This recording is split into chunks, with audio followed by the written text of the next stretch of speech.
Good morning, distinguished guests, honored faculty colleagues, trustees, students, and staff of AUB. I am delighted to welcome all of you back to campus as our university opens another academic year. It's been a hot summer in Beirut. Kathy and I returned from the US at the beginning of September, only to learn that we'd actually escaped the worst of the heat, which rose into the 40s centigrade during August. And I mention this not to make small talk. It actually plays a part in the substance of this address later on. Most of us regard the beginning of classes as a time of intellectual renewal and new opportunities.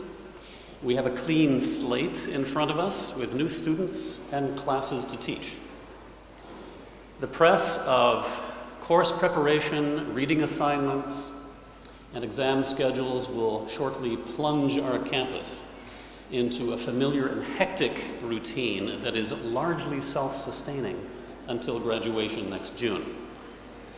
But like all universities, AUB functions at the point where the theoretical and the practical realms collide.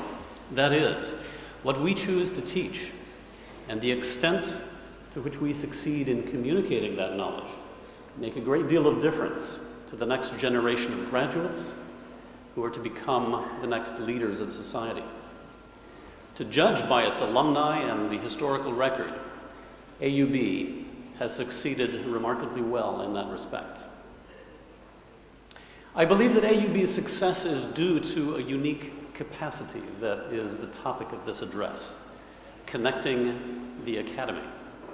And by this, I don't even refer to the basic one-on-one connection that is most essential to the academic experience. That is the relationship between the professor and the student, the process of teaching, learning, monitoring, and even socializing, the process that is actually foremost in our minds as we begin another year.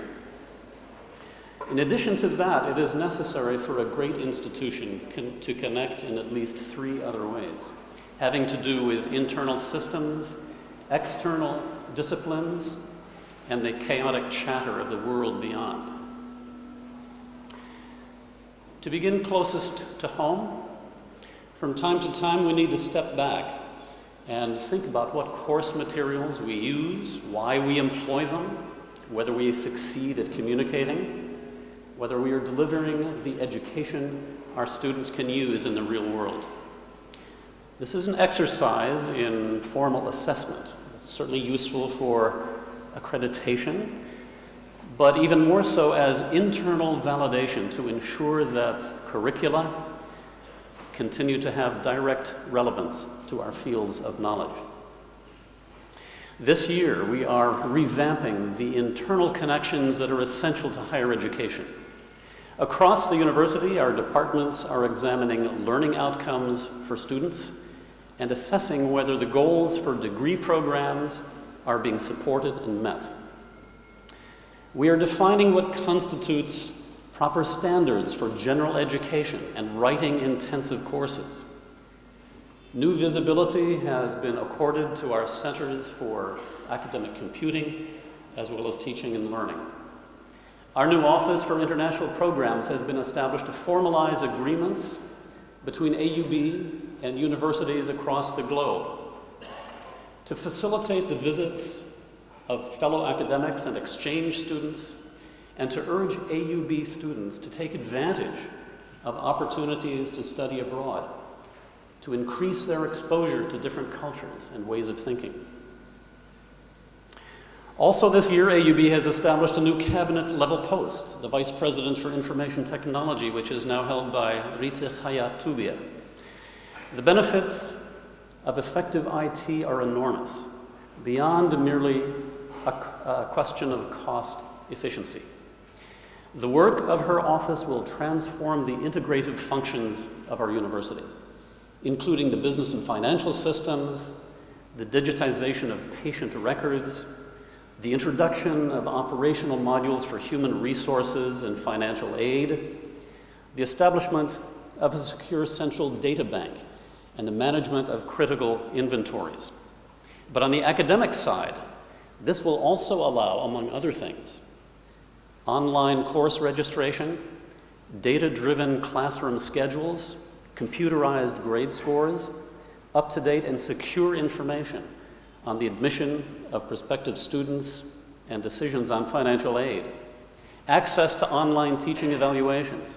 In other words, these are all ways we can connect students to the information they are most anxious to have. This kind of reinvention is a form of connectedness that is essential to higher education. And oddly enough, at AUB, it is not just a recent concern. I know that many of you realize that in its early days, the Syrian Protestant College suddenly found itself in the vortex of self-assessment just 16 years after it was founded.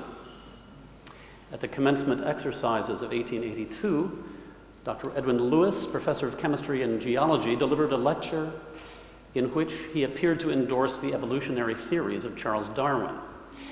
In what became known as the Lewis Affair, a number of disgruntled faculty members held a series of contentious meetings to debate whether the teaching of Darwinian evolution undermined the college's theological mission. In the aftermath, as we know, Dr. Lewis and 4 of his colleagues resigned from this institution, and for a time the future of the medical school itself was in doubt. A declaration of principles pledging adherence to religious tenets was enforced on current and future faculty hires to forestall further conflicts between curriculum and mission. As a side effect of this affair, of the 4 new medical faculty hired as replacements, none could speak Arabic, a situation that hastened the decision to make English the language of instruction. So I think we can all agree the Lewis Affair is not the kind of self-assessment we would wish to undertake again anytime soon. Connecting to disciplines and across disciplines is a matter of greater complexity. A year ago last April, Dr. Mark Taylor, chairman of religious studies at Columbia University, published a widely noted commentary in the New York Times entitled "End the University as We Know It."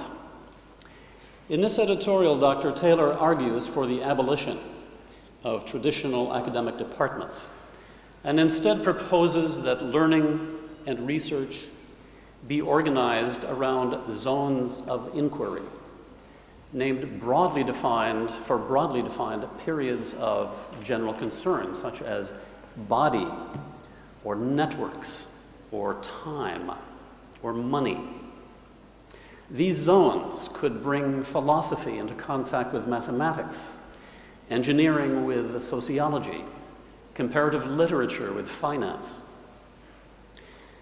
Provocative in its intention, Taylor's essay does point out that universities tend to be traditionally turf-bound, according to disciplinary boundaries fixed decades or even centuries ago.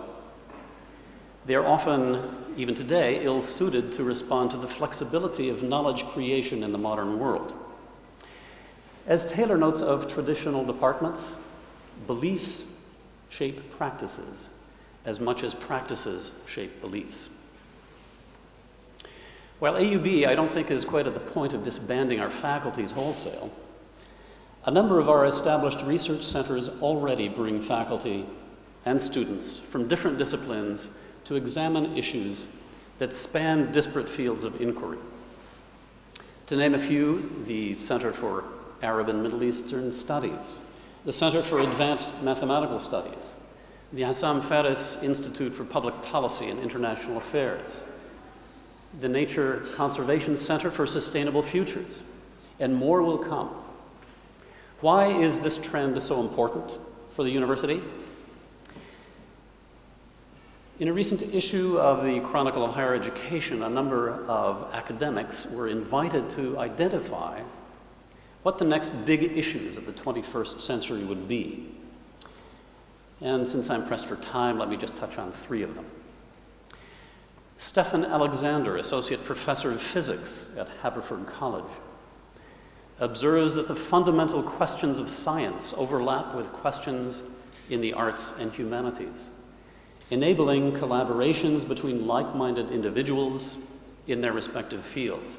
And he then outlines the congruence of physics and music in the development of new musical forms, and notes in particular the relevance of mathematics common to string theory to musical cognition and tone chord recognition.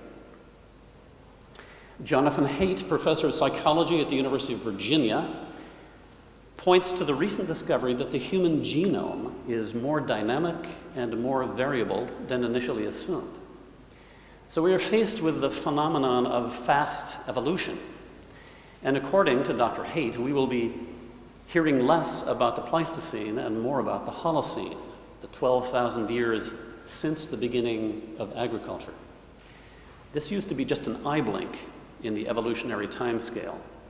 But the Holocene is now seen as a period when significant adaptations were quickly developed by humans, including the tolerance for digesting milk as adults and the ability to breathe at high altitudes. Adaptations that result from exposure to new climates, diseases, diets, and social structures. In other words, particular human social behaviors and choices have themselves impacted human DNA almost within the historic time frame. Elaine Howard Eklund, director of the program on religion and public life in Rice University, asserts that to protect the environment, we need to understand both the science of climate change and things like the religious motivation to care for the environment. Cancer treatment has as much to do with access to medical care as it does with the etiology of cells gone awry. What these writers all share in common with us is a recognition that the looming challenges of academic inquiry are more easily addressed by cooperative efforts among many fields of knowledge. For the future, multidisciplinary engagement is where the excitement lies. And now this is where I wish to come back to the hot summer of Lebanon. Recently, we in Beirut have noticed unpredictable spells of heat and cold, the late ski season this winter, the lack of snow cover on Sannin, but the casual comment has become causal. We no longer regard observations about the weather as purely innocent. We suspect they may point to portents of worldwide climate change. The effects of human intervention on the natural world have not only become intertwined on a global basis in certain respects, they may be irreversible. The rise of worldwide temperatures has been spurred by the expansion of an industrial infrastructure that originated in the 19th century. Based on non-renewable fossil fuels, that infrastructure still supports the world's essential economic engine. The geography of Earth has been altered in ways that can be seen from space, including the breakup of ice shelves in Antarctica and the disappearance of glaciers and ice caps. It is a self-perpetuating phenomenon as well.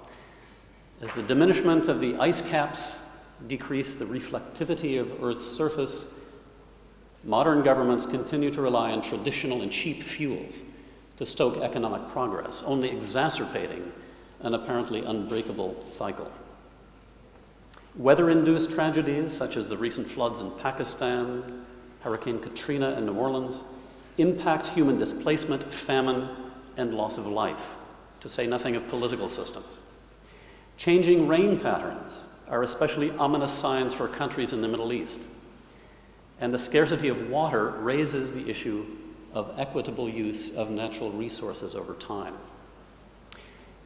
And critically, it is not enough to interfere at any one point in this circular chain. One must understand the social and cultural impacts that any one intervention can have.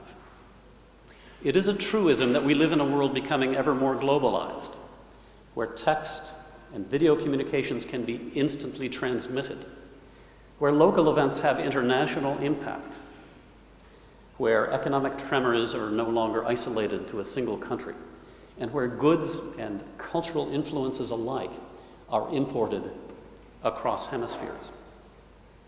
The world has become intricately connected in ways that touch our societies, our beliefs, and our patterns of behavior. So aside from the challenge of developing technological sustainability, how can AUB approach the equally pressing urgency of cultural convivencia? Dr. Parker Palmer, a sociologist and Quaker, founder of the Center for Courage and Renewal, has espoused the importance in universities of developing the habit of listening rather than speaking, of keeping an open mind in order to feel at home in a diverse world, qualities that arise through a strong grounding in general education. He asserts that if our students are to continue to develop this habit, we must restore our commitment to the liberal arts. We must teach them to seek out opposing points of view, to appreciate ambiguity, to explore contradictions without fear, and to appreciate the truth of paradox. Explorations of paradox can take surprising turns. Earlier this spring, Kathy and I visited the Beirut Arts Center and discovered a modest exhibit there entitled Sexy Semite by the Palestinian performance artist Emily Yasser. As her main objective, she wished to highlight the contradictions of the differential right of return, of Palestinians on the one hand and of Israelis on the other. Under current law, as we know, it is possible for Jews who live anywhere in the world to immigrate to Israel, regardless of who they are, and to claim a home there. While even Palestinian families who left their villages only in 1948 and whose homes may still stand are denied that right of return. At the same time, Yasser wished to challenge the meaning of the word Semitic, which technically denotes the family of ancient and modern languages that fall under that category, as well as populations that speak Semitic languages. But more commonly in its negative form, anti-Semitism refers to prejudicial actions undertaken against the policies of Israeli statehood. So to expose the contradictions in a gentle and humorous way, Yasser convinced a group of her friends in New York to place bogus personal ads in local newspapers to be published on Valentine's Day, the International Day of Love. Each advertisement described the sender as an attractive and nubile young person of Palestinian descent, looking for a desirable Jewish mate to marry so that as a spouse, he or she would be able to return to their homeland. In every word, in every advertisement, the word Semitic or Semite had to be used as a part of the description, intimating the common ethnic and linguistic bond between these peoples. Well, in the exhibit, we never learn whether any of her friends received offers of marriage, but Yasser did receive one unexpected response. After repeating her project for 3 consecutive Valentine's days for 3 years, several New York newspapers began to notice the timing and the odd wording in these advertisements. At least one editor described the event as a probable terrorist plot with coded meaning. So Yasser decided to end her artistic experiment. So what began as a challenge to the far-reaching questions of what is Semitism and what constitutes the right of return, or more commonly, can you ever go home again, ended up being painted as a national security threat. Well, such are the perils of the modern artist, and the perils of asking people to examine their cultural assumptions. Nonetheless, asking such questions in the public domain is at the heart of what a great university should do. In closing, I'd like to also note that connectedness has its downside as well. In so many ways, we are infinitely connected, to the extent that we cannot sort out or fully digest the information that floods in. We are inundated by email. We tweet and Twitter, although I have to admit I've never tweeted or Twittered. We cross the street talking into our mobile phones, oblivious to the traffic around us. Our internet preferences have been turned against us into marketing tools. We all know that the world is inhabited by multiple civilizations, characterized by differing religions, cultural practices, political systems, levels of literacy, and all of them seem to be knocking at our door. So as another academic year opens, one goal we may attempt this year is to recognize and to accept the necessary chaos of unfettered connectedness, but to distinguish what is relevant and important, and to locate a center of grounding where connections truly matter.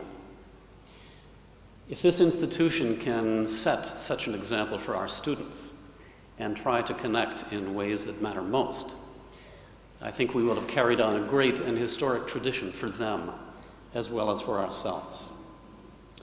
So I wish you all a productive year with all the paradoxes and contradictions that it may bring you. Thank you.